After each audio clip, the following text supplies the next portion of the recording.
सहराए चोलिस्तान में हालिया गर्मी की शिद्दत और बारिशें न होने से टोबा दिहाड़ी करम खातून, कासिमवाला, कलरवाला खो, टोबा चाचड़ा में 2000 से जायद पानी के तालाब खुश्क हो चुके हैं।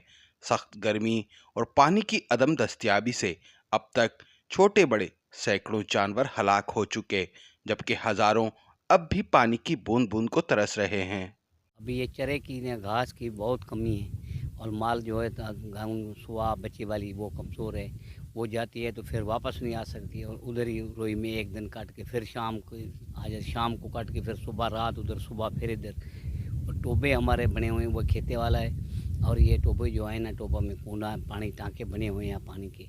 उधर बहुत टैंकर पानी उधर प्रोवाइड हमें हो जाए पीने के लिए, तो ये 15 दिन 20 दिहाड़े ये गर्मी के निकल जाएँ। पानी खुश्क हो गया, बारिश का पानी था वो ख़त्म हो गया, हम दबली और कूदे आ गए। इधर हमारे